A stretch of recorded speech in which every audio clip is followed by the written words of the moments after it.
13. 10월 22일 정오에 피에르는 자신의 발과 울퉁불퉁한 길을 쳐다보며 미끄러운 진창길을 따라 언덕을 오르고 있었다. 가끔 그는 자신을 둘러싼 친숙한 무리에게 시선을 던졌다가 다시 두 발을 쳐다보았다. 이것도 저것도 똑같이 자기 것이고 친숙한 것이었다. 다리가 굽은 연보라색 쉐리는 길가를 따라 뛰어다니고 때로 자신의 민첩함과 흡족함을 입증하려는 듯 뒷발을 하나 들고 세 발로 껑충껑충 뛰다가 짐승의 시체에 앉은 까마귀들을 향해 짖으면서 다시 네 발로 달려들곤 했다. 쉐리는 모스크바에 있을 때보다 더 명랑했고 털도 더 매끈했다. 사방에 인간부터 말까지 각양각색의 고기가 다양할 정도로 부패되어 있었다. 행군하는 사람들이 늑대가 가까이 오지 못하게 막았기 때문에 쉐리는 먹고 싶은 만큼 배부르게 먹을 수 있었다. 아침부터 가랑비가 내렸다. 비가 금방 그치고 하늘이 갤 것 같았는데 잠깐 그쳤다가는 다시 거세게 내리기 시작했다. 빗물을 가득 머금은 도로가 더 이상 물을 흡수하지 못하자 바퀴 자국을 따라 실개울이 흘렀다. 피에르는 양쪽을 이리저리 보고 세 발짝씩 세면서 손가락을 꼽았다. 그는 비를 향해 마음속으로 중얼거렸다. 자자, 더 쏟아져라. 그는 자신이 아무 생각도 하지 않는 것처럼 느껴졌다. 그러나 멀고 시문한 어딘가에서 그의 영혼은 중요하고 위안이 되는 무언가를 생각하고 있었다. 그 무언가란 어제 카라타예프와 나눈 대화에서 얻은 극도로 미묘한 정신적인 것이었다. 어젯밤 휴식 때 꺼진 모닥불 옆에 있는 바람에 몸이 얼었던 피에르는 자리에서 일어나 더 잘 타고 있는 가장 가까운 모닥불 쪽으로 옮겨갔다. 그가 다가간 모닥불 옆에선 플라톤이 사제의 제의처럼 외투를 머리부터 뒤집어 쓰고 앉아 빠르고 유쾌하지만 힘 빠진 병약한 목소리로 피에르도 알고 있는 이야기를 병사들에게 들려주고 있었다. 이미 자정이 지나 있었다. 이 시간에 카라타예프는 보통 고열이 나서 생기를 띠고 특히 활발해졌다. 모닥불로 다가가 플라톤의 기운 없고 병약한 목소리를 듣고 불빛에 환히 비친 그의 불쌍한 얼굴을 보면서 피에르는 무언가가 불쾌하게 가슴을 찔러대는 것을 느꼈다. 자신이 느낀 카라타예프에 대한 연민에 놀라 자리를 뜨려 했지만 다른 곳에는 모닥불이 없었고 피에르는 플라톤을 보지 않으려고 애쓰면서 모닥불 가까이에 앉았다. 그래, 건강은 어때? 그가 물었다. 건강이 어떠냐고요? 병을 한탄하면 하나님께서 죽음을 허락하지 않아요. 카라타예프는 이렇게 말하고 곧장 자신이 시작한 이야기로 돌아갔다. 그런데 말이지 형제들, 플라톤은 여위고 창백한 얼굴에 미소를 띠고 각별한 기쁨으로 눈을 빛내며 이야기를 계속해 나갔다. 그래서 형제들, 피에르는 그 이야기를 오래전부터 알고 있었고 카라타예프는 피에르에게도 그 이야기를 항상 각별한 기쁨의 감정을 드러내며 대여섯 번쯤 들려주었다. 피에르는 그 이야기를 아주 잘 알았지만 새로운 것인 양 지금도 귀를 기울였다. 카라타예프가 이야기를 하며 느꼈을 고요한 환희가 피에르에게도 전해졌다. 그것은 가족들과 함께 하나님을 공경하며 점잖게 살아가던 늙은 상인이 어느 날 부유한 동료 상인과 함께 마카르로 떠난 이야기였다. 여인숙의 짐을 푼 두 상인은 잠이 들었는데 다음날 동료 상인이 살해당하고 물건을 강탈당한 채 발견되었다. 피 묻은 칼이 늙은 상인의 베개 밑에서 발견되었다.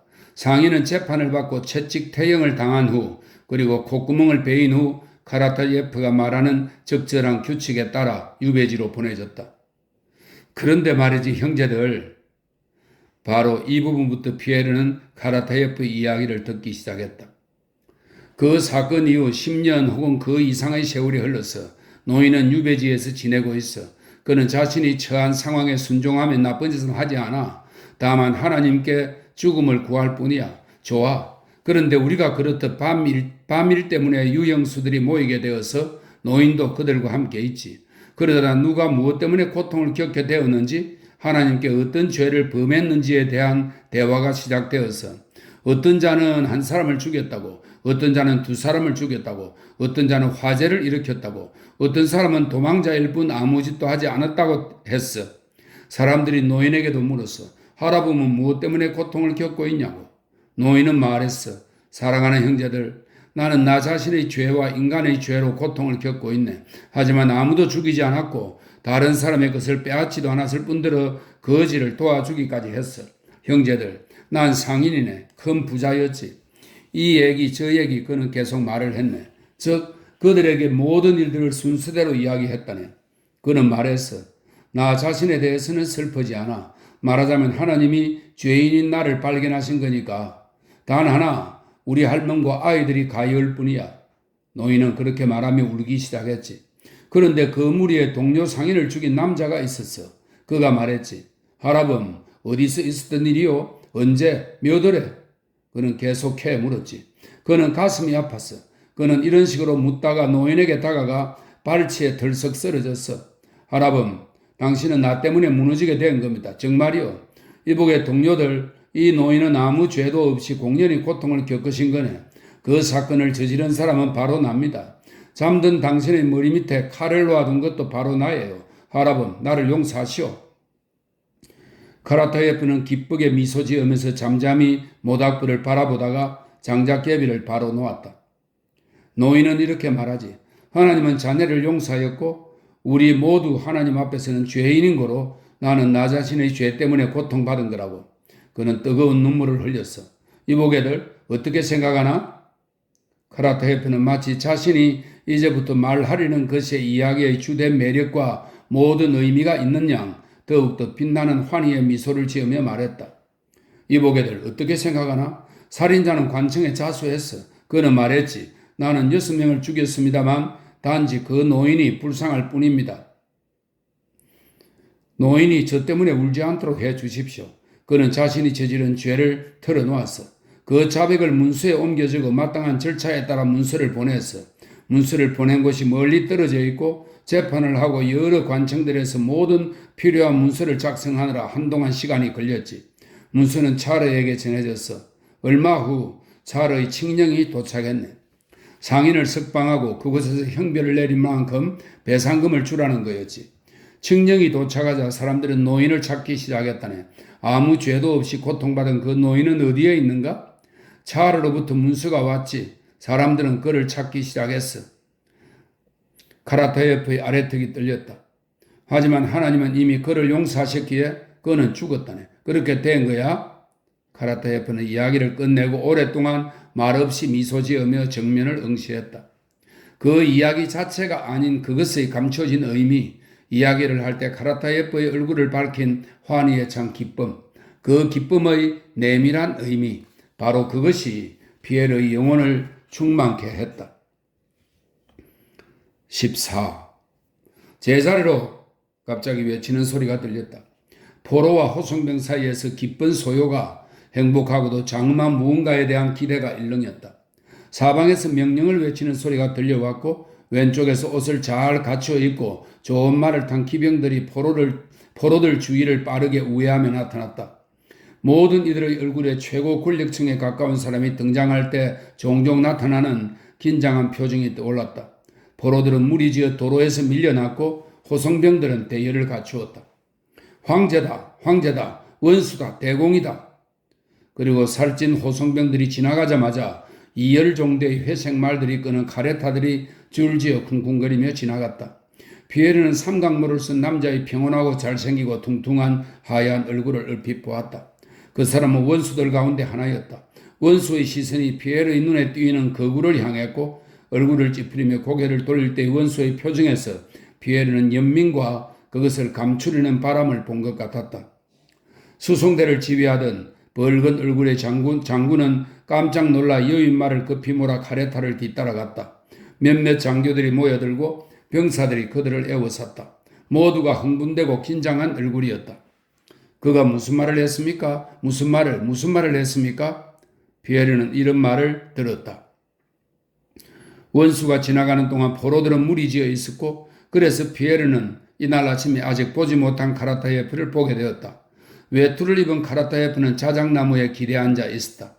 얼굴에는 어제 죄 없이 고통받은 상인에 대한 이야기를 할 때의 기쁨 어린 감동 외에 고요하고 엄숙한 표정이 빛나고 있었다. 카라타예프는 특유의 선량하고 둥근, 지금은 눈물이 gir성이는 눈으로 피에르를 바라보았는데 그를 불러 무언가를 말하고 싶은 눈치였다. 그러나 피에르는 자신이 너무 두려웠다. 그는 카라타예프의 시선을 못 본 척하며 서둘러 자리를 피했다. 포로들이 다시 출발하고 피에르는 뒤를 돌아보았다. 카라타예프는 길가의 자작나무 옆에 앉아 있었다. 두 명의 프랑스군이 그를 내려다보며 무슨 말을 하고 있었다. 피에르는 더 이상 쳐다보지 않았다. 그는 다리를 절며 언덕을 올라갔다. 뒤에서 카라타예프가 앉아있던 곳에서 총성이 들렸다.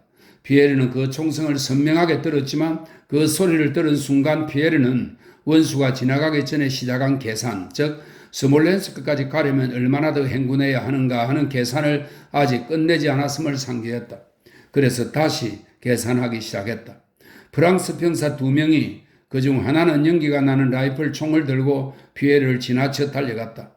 둘 다 얼굴이 창백했고 그들의 표정에는 피에르가 처형 때 젊은 병사에게서 본 것과 비슷한 무언가가 있었다.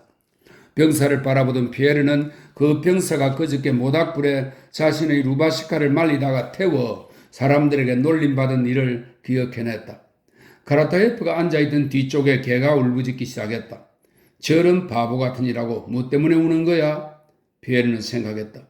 피에르 옆에서 나란히 걷던 동료 병사들도 그와 마찬가지로 총성과 그 이후 개의 울부짖음이 들려오는 곳을 돌아보지 않았다. 그러나 모든 이들의 얼굴이 딱딱하게 굳어 있었다. 15. 부대도 포로도 원수의 수송 대열도 샴세보 마을에서 멈추었다. 모두 모닥불 주위에 무리지어 모여들었다. 피에르는 모닥불로 다가가 구운 말고기를 조금 먹은 뒤 불을 등지고 누워 바로 잠들었다. 그는 보로디노 전투 이후 모자이스크에서 잘 때와 똑같은 형태의 잠에 빠져들었다. 다시 현실의 사건과 꿈이 결합되고 또다시 누군가가 자신인지 혹은 다른 사람이 그에게 여러 생각을, 심지어 그가 모자이스크에서 잘 때 나타났던 생각과 똑같은 생각을 말했다. 삶이고 전부야. 삶이고 신이야. 모든 것이 이동하고 움직이며 그 운동이 신이야. 그리고 살아있는 동안 신을 자각하는 기쁨이 있어. 삶을 사랑하는 것이 바로 신을 사랑하는 거야. 무엇보다도 가장 힘들고 가장 행복한 일은 자신의 고통 속에서, 무고한 고통 속에서 이 삶을 사랑하는 거야. 카라타예프, 그에 대한 기억이 피에르의 머릿속에 떠올랐다. 그리고 갑자기 지금까지 잊고 있던 스위스에서 피에르에게 지리학을 가르쳤던 나이든 온화한 교사가 마치 살아있는 듯 피에르에게 나타났다. 잠깐, 노인이 말했다. 그러고는 피에르에게 지구본을 보여주었다. 그 지구본은 일정한 크기 없이 살아서 진동하는 공이었다. 공의 표면은 그저 빽빽하게 붙은 물방울로 이루어져 있었다. 그리고 이 물방울들이 계속 움직이고 위치를 바꾸면서 때로는 몇 개가 하나로 합쳐지고 때로는 하나가 다수의 물방울로 나누어지기도 했다. 각각의 물방울이 넘쳐 흘러 최대한 많은 공간을 차지하려 했지만 동일한 것을 지향하는 다른 물방울들이 그 물방울을 짓누르고 때로는 없애고 때로는 하나로 합쳐졌다. 이것이 삶이야, 노 교사가 말했다. 이것이야말로 얼마나 단순하고 분명한가, 피에르는 생각했다. 어떻게 내가 전에는 그것을 알지 못했을까? 가운데에 신이 있고 개개 물방울은 저마다 신을 최대한 반영하기 위해 팽창하려고 해. 그렇게 커지고 하나로 합쳐지고 압축되고 표면에서 소멸하여 10년으로 사라졌다가 다시 떠올라 바로 여기에서 그가 카라타예프가 그렇게 퍼져나갔고 사라진 거야. 이해하겠니? 교사가 말했다. 이해하냐고? 피려먹을 악마에게나 잡혀가라지? 목소리가 소리쳤고 피에르는 잠에서 깼다. 그는 일어나 앉았다. 모닥불 옆에서 방금 러시아 포로병사를 밀쳐낸 프랑스인이 쭈그려 앉아 꼬절대로 끼운 고기를 굽고 있었다. 소매를 걷어올린 힘줄이 보이는 털이 많고 손가락이 짧은 붉은 손이 기민하게 꼬절대를 돌렸다. 눈썹을 찌푸린 연갈색의 어물한 얼굴이 목탄 불빛에 선명하게 보였다. 개한테 뭐든 마찬가지야. 그는 뒤에서 있는 병사를 재빨리 돌아보며 두들거렸다. 진짜 날강도야? 그리고 병사는 꼬절대를 돌려가며 피에르에게 침울한 시선을 던졌다. 피에르는 고개를 돌려 그늘을 주시했다. 프랑스인이 밀친 러시아 포로병사는 모닥불 주위에 앉아 한 손으로 무언가를 다독거리고 있었다. 좀 더 자세히 들여다본 피에르는 꼬리를 흔들며 병사 옆에 앉아있는 연보라색 개를 알아보았다. 아, 왔구나, 피에르가 말했다. 그런데 그는 시작한 말을 맺지 못했다. 갑자기 그의 머릿속에 플라톤이 나무아래 앉아 자신을 바라보던 시선, 그 자리에서 들려온 총성, 개의 울부짖음, 그를 지나쳐 뛰어가던 프랑스 병사 둘의 죄지은 듯한 얼굴, 병사의 손에 들린 채 연기가 피어오르던 라이플 총, 이번 휴식에 카타라예프의 부재에 대한 기억이 서로 이어져 동시에 떠올랐다. 그가 카라타예프가 살해되었다는 사실을 이해할 준비가 되어 있었지만 바로 그 순간 여름에 그가 키예프 자택의 발코니에서 아름다운 폴란드 여인과 보낸 저녁에 대한 기억이 떠올랐다. 어쨌든 오늘의 여러 기억들을 연결하여 그것들에 대한 결론을 내지 못한 피에르는 눈을 감았는데 그러자 여름날의 자연 풍경이 물놀이와 물로 된 진공하는 공에 대한 기억과 함께 뒤섞여 그는 물속 어딘가로 가라앉고 물이 그의 머리를 덮었다. 해가 뜨기 전 요란하고 빈번한 총소리와 고함 소리가 그를 깨웠다. 피에르의 옆으로 프랑스인들이 달려갔다. 카자크다. 그들 가운데 한 명이 외쳤고 곧 러시아인의 얼굴을 한 무리가 피에르를 에워쌌다. 자신에게 무슨 일이 일어났는지 피에르는 한참 동안 깨닫지 못했다. 그는 사방에서 동료들이 기쁨에 기워 우는 소리를 들었다. 형제들 여보게 늙은 병사가 울면서 카자크들과 경기병들을 얼싸안고 소리질렀다. 경기병들과 카자크들이 포로들을 둘러싸고 서둘러 누군가에겐 옷을, 누군가에겐 부채를, 누군가에겐 빵을 권했다. 피에르는 그들 가운데 앉아 흐느끼면서 단 한마디도 할 수가 없었다. 그는 자기에게 맨 처음 다가온 병사를 껴안았고 울면서 입을 맞추었다. 돌로프는 무장해제된 프랑스군 무리가 옆을 지나가게 하면서 폐허가 된 저택 대문 옆에 서 있었다. 눈앞에서 벌어진 일에 흥분한 프랑스인들은 자기들끼리 큰 소리로 왁자지껄 말했다. 그러나 돌로프 옆을 지날 때 돌로프가 짧은 가죽 채찍으로 자신의 부츠를 가볍게 치면서 어떤 선한 것도 약속하지 않는 차갑고 유리 같은 시선으로 그들을 쳐다보자 그들의 말소리는 순식간에 그쳤다.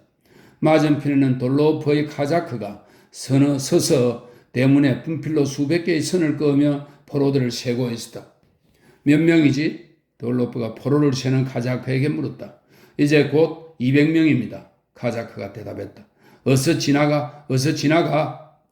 프랑스인들에게서 배운 이 표현을 돌로프는 말했고 지나가던 포로와 눈이 마주치면 그의 눈이 잔인한 광채를 띠며 불타올랐다. 어물한 얼굴의 데니소프는 높은 털모자를 벗고 페테아 로스토프의 시체를 정원에 파놓은 구덩이로 옮기는 카자크들의 뒤를 따라 걸었다. 10월 28일 영하의 추위가 시작되면서 이 부분에 대한 설명입니다. 러시아군의 적극적인 행동이 이루어진 뒤 1812년 10월 28일에 나폴레옹은 퇴각하면서 자신의 주 거처를 스몰렌스크로 옮겼다. 당시 기온은 영하 12도였고 11월 1일 무렵에는 영하 17도까지 떨어졌다. 10월 28일 영하의 추위가 시작되면서 프랑스군의 도주는 동사한 사람들, 모닥불 옆에 있다가 타 죽는 사람들, 덜 외투를 입고 콜야스카의 약탈한 재산을 싣고 계속 달리는 황제와 왕들과 대공들 때문에 더욱 비극적인 성격만 띠게 되었다. 그러나 프랑스군의 도주와 붕괴 과정 자체는 본질적으로 모스크바를 떠난 이후로 전혀 달라지지 않았다. 모스크바에서 바지마에 도착할 때까지 근위대를 제외한 7만 3천 명의 프랑스군 가운데 3만 6천 명이 남았다. 이것은 수열의 일항으로 이후의 항들은 이 첫 항에 의해 수학적으로 정확하게 결정된다. 모스크바에서 바지마까지, 바지마에서 스몰렌스크까지, 스몰렌스크에서 베레지나까지, 베레지나에서 빌라까지 추위와 추격, 도로 차단, 그리고 개별적으로 취해진 다른 모든 조건들이 수준 및 강도가 크든 작든 간에 프랑스군은 동일한 비율로 소멸되었다. 바지마 이후 프랑스 군대는 3개 종대로 가는 대신 한 덩어리로 모였고 마지막까지 그렇게 행군했다. 베르티에는 군주에게 편지를 보냈다. 지휘관들이 군대의 상태를 기술할 때 진실에서 얼마나 멀리 떨어져 있는지는 주지의 사실이다. 그는 다음과 같이 썼다. 제 의무는 지난 2, 3일 동안 행군하면서 관찰한 여러 군단의 상황을 폐하께 보고하는 것입니다. 그들은 사방으로 흩어져 버렸습니다.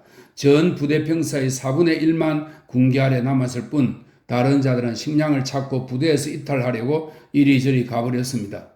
다들 스몰렌스크를 쉬를 장소로만 생각합니다. 최근 며칠 동안 많은 병사들이 탄약 상자와 라이플 총을 버렸습니다. 폐하의 이후 의도가 어떻든 간에 폐하의 군대의 이익을 위해서는 스몰렌스크에서 군대를 집결하고 말과 무기를 잃은 기병들, 불필요한 물자, 현 부대의 수에 상응하지 않은 대포 일부를 버려야 합니다. 식량과 며칠 동안의 휴식이 반드시 필요합니다. 병사들은 굶주림과 피로로 기진맥진한 상태입니다. 최근 많은 병사들이 길 위에서 야영지에서 죽었습니다. 이런 비참한 상태가 계속 악화되고 있기 때문에 재앙을 예방하기 위한 신속한 조치를 취하지 않으면 전투가 벌어졌을 때 우리의 통제하에 있는 군대는 곧 없어질 것입니다. 11월 9일 스몰렌스크에서 30베르스타 떨어진 곳으로부터 프랑스인들은 자신들이 약속한 땅으로 생각한 스몰렌스크에 이르자 식량 때문에 서로를 죽이고 자신들의 창고를 약탈했으며 모조리 약탈한 후에는 앞쪽으로 도주했다. 모든 사람들이 어디로 왜 가는지도 모르면서 나아갔다. 누구보다 그 사실을 모르는 사람은 천재 나폴레옹이었는데 왜냐하면 그에게 명령을 내리는 사람이 아무도 없었기 때문이다. 하지만 그와 주변 사람들은 자신들의 오랜 습관에 따라 명령서, 편지, 보고서 일정을 작성했고 서로를 폐하, 나의 사촌, 에크밀공, 나폴리 왕 등등으로 불렀다. 그러나 명령과 보고들은 종이 위에만 있을 뿐 누구도 그것들을 실행하지 않았는데 왜냐하면 그 어떤 것도 실행이 불가능했기 때문이다. 그들 모두는 느끼고 있었다. 비록 서로를 폐하, 전하, 사촌이라 지칭했지만 그들 모두는 스스로가 그에 대한 벌을 받아야 하는 온갖 악행을 저지른 초라하고 비열한 사람들임을 느끼고 있었다. 그리고 그들은 겉으로만 군대를 걱정하는 척할 뿐 각각 자신에 대해서만 가능한 한 빨리 도망가 위험에서 모면하는 것에 대해서만 생각했다. 17. 모스크바에서 내만강으로 되돌아가는 동안 러시아군과 프랑스군이 보여준 행동은 두 명의 놀이 참가자가 눈을 가리고 한 사람이 순례에게 자기 위치를 알리기 위해 이따금 종을 울리는 순례잡기 놀이와 비슷했다.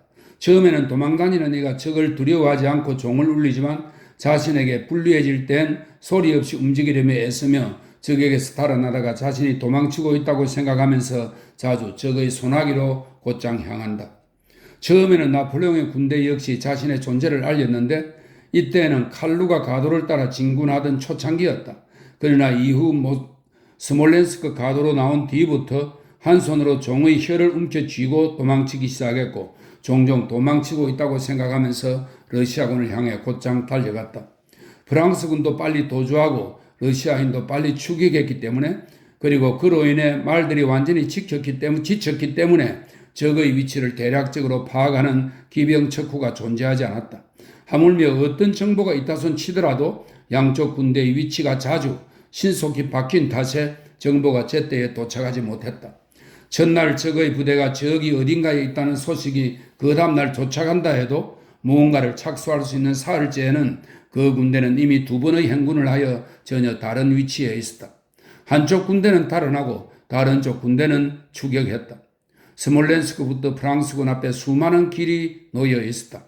따라서 그곳에 나흘 동안 머무른 프랑스군은 적이 어디에 있는지 알아내고 유리한 무언가를 생각해내고 새로운 무언가를 실행할 수도 있었을 것이라고 생각할 수 있다.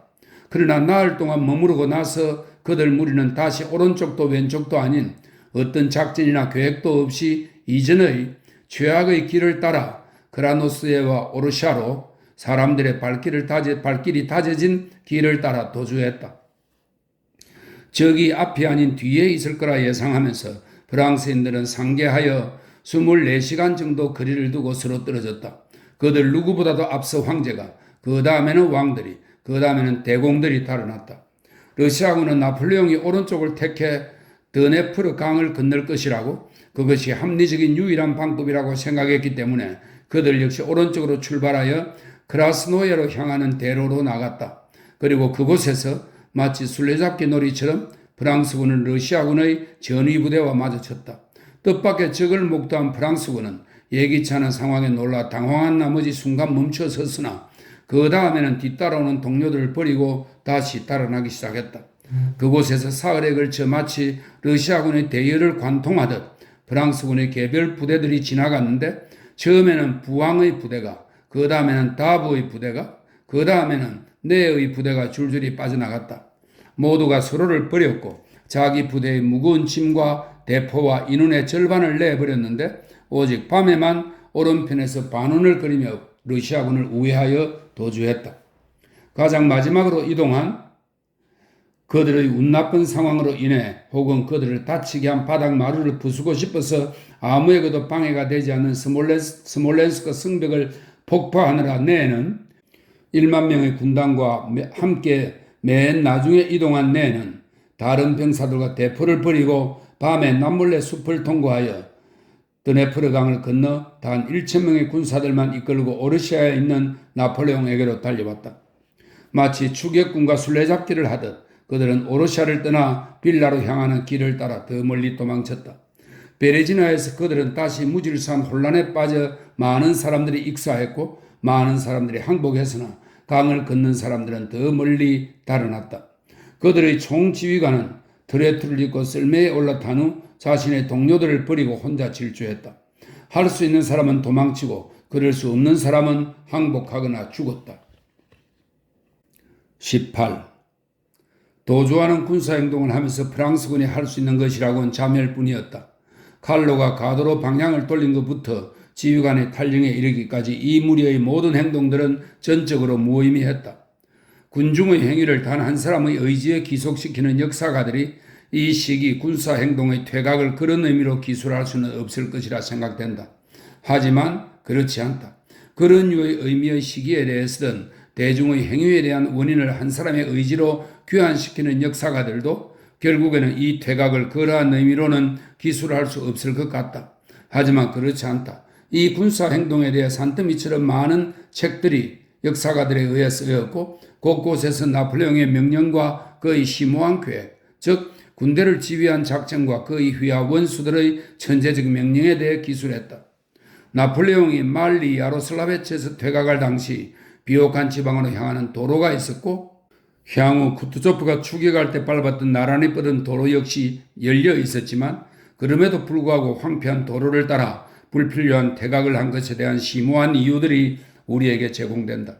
그가 스몰렌스크에서 오르샤로 퇴각한 것도 똑같이 심오한 이유로서 기술된다. 그 다음에는 크라스노예에서 나폴레옹이 보여준 영웅적인 행동이 기술되는데 거기서 그는 전투를 하고 직접 지휘할 준비가 되어 있었으므로 자작나무 지휘봉을 쥐고 걸어나가 이렇게 말했다고 한다. 이미 충분히 오랫동안 나는 황제의 역할을 했다. 이제 장군의 역할을 할 때다. 그러나 그 일이 있고 나서 곧 그는 각자 흩어져 뒤에 남아있던 군대를 운명의 신에 맡긴 채 더 멀리 달아난다. 그 다음 역사가들은 우리에게 원수들의 위대한 정신, 특히 내의 위대한 정신, 밤에 군기와 대포와 군대의 10분의 9를 버리고 우회하여 숲을 지나 드네프르 강을 건너 오레사로 도주한 것으로 실현되는 그의 위대한 정신을 기술한다. 그리고 마지막으로 역사가들은 우리에게 위대한 황제가 최후의 영웅적인 군대를 버리고 떠난 것을 설명입니다. 나폴레옹은 1812년 12월 5일 자신의 군대를 뮤라에게 남기고 파리로 떠나버렸다. 설명입니다. 위대한 황제가 최후의 영웅적인 군대를 버리고 떠난 것을 위대하고 천재적인 무언가로 제시한다. 심지어 도주라는 최후의 행위, 사람들이 말하는 바 비열함의 마지막 단계이고 모든 아이들이 수치스러운 짓이라고 배우는 그 행위조차 역사가들을 통해 정당성을 얻는다. 역사적인 판단이라는 그토록 탄력적인 시를 더 이상 늘리는 것이 불가능할 때 하나의 행동이 전 인류가 선, 심지어 정의라고 지칭하는 것과 명백히 대립될 때 역사가들에게서는 위대함에 대한 구원적인 개념이 나타난다. 위대함은 선과 악이라는 잣대의 가능성을 배제하는 듯하다. 위대한 것이 악이란 있을 수 없다. 위대한 사람에게 그 죄를 물을 수 있을 만한 참상은 없다. 그것은 위대하다. 역사가들이 이렇게 말하면 그때는 이미 선도 악도 없고 위대함과 위대하지 않음이 있을 뿐이다. 위대함은 선이고 위대하지 않음은 악이다. 역사가들의 개념에 따르면 위대함이란 그들이 영웅이라 부르는 어떤 특별한 동물의 특성이다. 따뜻한 트레투를 입은 나폴레옹은 죽어가는 동료들뿐 아니라 자신이 데리고 온 사람들 또한 버리고 고국으로 물러가면서 이것이 위대하다고 느끼며 그의 영혼은 평온하기 거지없다. 숭고와 우스꽝스러움의 차이는 한 걸음에 지나지 않는다. 그는 말한다. 그리고 온 세계가 50년 동안 반복해서 말한다. 숭고하다, 위대하다, 나폴레옹은 위대하다. 숭고와 우스꽝스러움의 차이는 한 걸음에 지나지 않는다. 그리고 선악의 잣대로 청량 불가능한 위대함을 인정하는 것이 자신의 보잘것없음과 청량할 수 없는 시시함을 인정하는 것에 불과하다는 사실은 누구의 머리에도 떠오르지 않는다. 그리스도로부터 선악의 잣대를 받은 우리가 청량하지 못할 것은 아무것도 없다. 그리고 소박함과 선과 진실이 없는 곳에는 위대함도 없다. 사권 3부 마지막 글입니다. 19. 러시아인들 가운데 1812년 전쟁의 마지막 시기에 대한 기술을 읽으면서 어느 누가 분노와 불만과 모호함 같은 무거운 감정을 느끼지 않겠는가? 수적으로 우세한 러시아의 세 군대가 프랑스군을 포위했을 때 굶주림과 추위에 시달리던 프랑스군이 혼란에 빠져 무리지어 항복했을 때 러시아군의 목적이 프랑스군의 진로를 막고 테러를 차단하여 모두 생포하는 것이었을 때 도대체 왜 러시아군은 프랑스군 전체를 생포하지도 못하고 소탕하지도 못했을까라고 자문하지 않은 이가 도대체 있었을까? 프랑스군보다 수적으로 열세였으나 보로디노에서 전투를 벌였던 러시아 군대가 프랑스군을 세 방향에서 에워싸 생포하는 것을 목적으로 삼은 그 군대가 어찌하여 목적을 달성하지 못했을까? 과연 우리 앞에 있는 프랑스군이 우리가 우시한 병력으로 포위하고도 격파하지 못할 만큼 거대한 우월성을 갖고 있는 걸까? 어떻게 이런 일이 일어날 수 있었을까? 역사는 이 질문에 답하면서 쿠투조프, 토르마소프, 치자코프 등 이런저런 사람들이 작전을 펼치지 않았기 때문에 이런 일이 일어났다고 말한다. 그런데 무엇 때문에 그들은 이 모든 작전을 수행하지 않았을까? 만약 그들의 잘못으로 예정된 목적이 성취되지 못한 것이라면 어째서 그들은 재판도 받지 않고 처형도 당하지 않았을까? 그러나 설령 러시아군이 실패한 책임이 쿠투조프와 치차코프 등등에게 있다고 가정해도 크라스노예와 베레지나 부근에 주둔했을 당시 러시아군이 동일한 조건에서 러시아군의 목적이 프랑스 군대와 원수들과 왕들과 황제를 생포하는 것이었는데도 불구하고 왜 그렇게 하지 못했는지는 결코 이해할 수 없다. 이 기이한 현상을 쿠투조프가 공격을 방해했다는 것으로 설명하는 것은 러시아 역사, 군대 역사가들은 그렇게 설명한다. 이런 설명이 있습니다. 근거가 없는데 왜냐하면 우리는 쿠투조프의 의지가 베아제마와 타르티노 부근에서 러시아군의 공격을 막지 못했다는 것을 알기 때문이다. 보로디노 부근에서는 전력을 다해 싸운 적을 아주 약한 병력으로 이긴 러시아군이 무슨 이유로 크라스노예와 베레지나 부근에서는 우세한 병력을 가졌음에도 불구하고 혼란에 빠진 프랑스인 무리에 패배했을까? 러시아군의 목적이 테러를 차단하여 나폴레옹과 원수들을 포로로 잡는 것이었다면, 그리고 이 목적이 달성되지 못했고 이 목적을 달성하려는 모든 시도가 매번 수치스러운 형세로 좌절되었다면 프랑스인들이 전쟁 마지막 시기를 자신들의 연승이라고 생각하는 것은 완전히 정당하고 러시아 역사가들이 이를 러시아의 승승장구라고 생각하는 것은 완전히 틀린 것이다. 러시아의 군사 역사가들은 그들에게 논리가 필수적이어서 부지 중에 이러한 결론에 도달하게 되며 용기와 충성 등에 대해 서정적으로 호소한다 하더라도 프랑스군의 모스크바 퇴각이 나폴레옹에게는 1년의 승리이고 쿠투조프에게는 1년의 패배임을 부득이 인정해야만 한다. 그러나 민족의 자존심은 차치하고라도 이런 결론에는 그 안에 모순을 내포하고 있음이 지각되는데, 왜냐하면 프랑스군의 연승은 그들을 파멸로 이끌었던 반면 러시아군의 연패는 적을 섬멸하여 그들을 조국에서 완전히 몰아냈기 때문이다. 이 모순의 근원은 군주와 장군의 편지, 전투 보고, 통보, 계획서 등을 토대로 사건을 연구하는 역사가들이 1812년 전쟁 마지막 시기의 목적, 결코 존재한 적 없는 그 목적이 마치 나폴레옹과 원수들과 군대의 퇴로를 차단하여 생포하는 것으로 구성되는 것이냐 목적을 옳지 않게 가정했다는 데 있다. 이러한 목적은 결코 존재한 적도 없고 존재할 수도 없었는데, 왜냐하면 목적은 어떤 의미도 가지지 않고 그것을 실현하는 것은 완전히 불가능했기 때문이다. 그 목적은 그 어떤 의미조차 가지지 않았다. 왜냐하면 첫째, 혼란에 빠진 나폴레옹의 군대는 할 수 있는 모든 걸 다 하고 최대한 빨리 러시아에서 도망치고 있었기 때문이었다. 즉 프랑스군은 러시아인이라면 누구나 바랄 만한 것을 수행하고 있었기 때문이었다. 할 수 있는 한 최대한 빨리 도주하는 프랑스군의 다양한 작전을 펼쳐야 할 이유가 무엇이라 말인가? 둘째, 온 힘을 다해 도주하는 사람들의 갈 길을 막아서는 것은 무의미했다. 셋째, 프랑스군을 섬멸하기 위해 자신의 군대를 희생하는 것은 무의미했다. 모든 길을 차단하지 않아도 프랑스군은 12월에 국경을 넘은 자들, 즉 전체 군의 100분의 1 외에는 국경을 넘지 못할 속도로 전진하면서 외적 요인 없이도 파멸하고 있었다.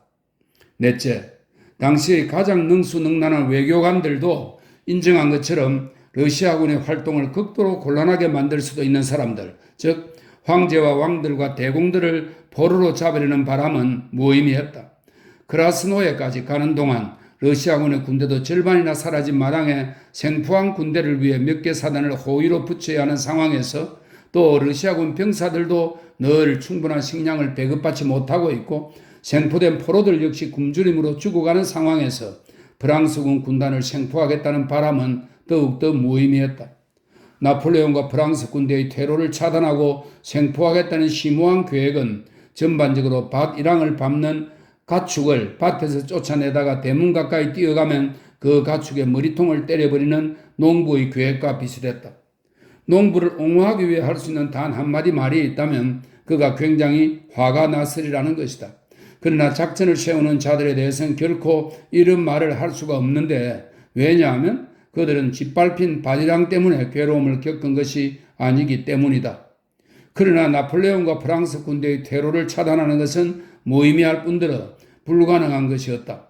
첫째, 경험이 보여주듯이 한 전투에서 5베르스타 정도 되는 종대의 움직임은 작전 계획에 전혀 부합하지 않았고 치차코프와 쿠투조프와 비트겐슈테인이 지정된 장소에서 제때 만난다는 것은 불가능에 가까울 정도로 미미했기 때문에 그것은 불가능했다. 쿠투조프 역시 그렇게 생각했기에 작전 계획을 받으면서 멀리 떨어진 적에 대한 견제 공격은 바라는 결과를 가져오지 않는다고 말했던 것이다. 둘째, 나폴레옹의 군대가 퇴각할 때 관성의 힘을 마비시키기 위해서는 러시아군이 보유한 것과 비교할 수도 없는 대규모 군대가 필요했기 때문에 그것은 불가능했다. 셋째, 차단이라는 군사 용어가 어떤 의미도 갖지 않기 때문에 그것은 불가능했다. 빵 조각을 자를 수는 있어도 군대를 자를 수는 없다. 군대를 자르는 것, 즉 군대의 길을 가로막는 것은 도저히 불가능한데 왜냐하면 주변에 우회할 만한 장소가 널려 있고 아무것도 보이지 않는 밤도 있기 때문이다.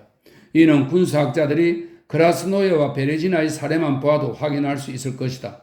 생포는 포로로 잡히는 사람이 동의하지 않으면 절대 불가능한 것으로 마치 제비가 손 위에 앉아서 잡을 수 있지 그렇지 않으면 제비를 잡을 수도 없는 것과 같다. 독일인처럼 전략과 전술의 규칙에 따라 항복하는 자는 포로로 잡을 수 있다. 그러나 프랑스군은 그래도 된다고 생각하지 않은 게 매우 당연했는데 왜냐하면 도주하든 생포되든 그들을 기다리는 것은 굶주림과 추위로 인한 죽음뿐이었기 때문이다. 넷째, 그것이 불가능한 가장 중요한 이유는 세계가 존재한 이후 1812년 전쟁만큼 악조건에서 일어난 전쟁은 없었고 또 러시아군 역시 프랑스군 추격에 전력을 기울이긴 했지만 스스로를 파괴하지 않고는 더 이상 아무것도 할 수 없었기 때문이다. 러시아군은 타루티노에서 크라스노예까지 이동하는 동안 병자와 낙오병으로 5만 명, 즉 현청 소재지의 인구에 맞먹는 수를 잃었다. 전투도 치르지 않고 병력 절반을 잃은 것이다. 그리고 군대가 부츠와 털 외투도 없이 충분한 식량도 없이 보드카도 없이 영하 15도의 눈 속에서 몇 달 동안 야영하던 그 전쟁 시기에 대해 낮은 고작 7시간에서 8시간 뿐이고 나머지 시간은 규율이 영향을 미치지 못하는 밤이던 그 전쟁 시기에 대해 다만 몇 시간만 규율이 존재하지 않는 죽음의 영역으로 들어가던 전투 때와 달리 사람들이 몇 달 동안 매 순간 굶주림과 추위로 인한 죽음과 싸우며 살아가던 그 전쟁 시기에 대해 한 달 동안 군대 절반이 사라진 그 전쟁 시기에 대해 역사가들은 우리에게 밀로라도 비치는 저기로 도로마소프는 거기로 정면 공격을 했어야 하며 치차고프는 저리로 이동했어야 한다고 또 누구는 여차 차단했다고 말한다. 절반 가까이 죽은 러시아군은 러시아 민족에게 합당한 목적을 성취하기 위해 자신들이 할 수 있고 또 해야 하는 모든 일들을 완수했다. 그러므로 따스한 방에 앉아있는 다른 러시아인들이 불가능한 일들의 완수를 가정하는 것은 러시아군의 잘못이 아니다. 사건과 역사 기술에 있어 지금은 이해되지 않는 이 모든 기이한 모순은 이 사건을 기록하는 역사가들이 사건들 자체의 역사가 아닌 여러 장군들이 표현한 아름다운 감정과 말의 역사를 기록했기 때문에 생기는 것이다. 그들에게는 밀로라도비치의 말, 이런저런 장군들이 받은 포상, 그 장군들의 의향이 매우 흥미롭게 보였다. 그러나 병원과 묘지에 남겨진 5만 명에 대한 물음은 그들의 흥미를 전혀 끌지 못했는데, 왜냐하면 그 물음은 그들의 연구에 속한 것이 아니었기 때문이다. 하지만 보고서들과 전체 계획에 대한 연구를 폐기하고 사건에 직접 참여한 수십만 명의 움직임을 탐구한다면 이전에는 해결할 수 없을 것처럼 보이던 모든 문제들이 갑자기 매우 쉽고 간단하게 확실히 해결될 것이다. 나폴레옹과 그 군대를 차단하겠다는 목적은 수십 명의 상상 속을 제외하곤 결코 존재한 적이 없다. 그것은 존재할 수도 없었는데, 왜냐하면 무의미하고 성취가 불가능했기 때문이다. 민중의 목적은 자신들이 땅에서 침략자들을 내쫓는 것, 이 하나뿐이었다. 그 목적은 첫째, 프랑스군이 도주했기 때문에 저절로 성취되었고 따라서 움직임을 막지만 않으면 되었다. 둘째, 그 목적은 프랑스군을 섬멸한 국민전쟁의 활동으로 성취되었고, 셋째, 러시아 대군이 프랑스군의 움직임을 멈출 경우에만 무력을 사용할 준비를 갖추고 그 뒤를 추격했다는 점 역시 목적을 성취하는 데 도움이 되었다. 러시아군은 도망치는 짐승을 때리는 채찍처럼 행동해야 함이 마땅했다. 그리고 경험이 풍부한 몰입군은 도망치는 짐승의 머리를 채찍으로 후려갈기는 것이 아니라 채찍을 높이 들어 짐승을 위협하는 것이 가장 유익하다는 것을 알았다.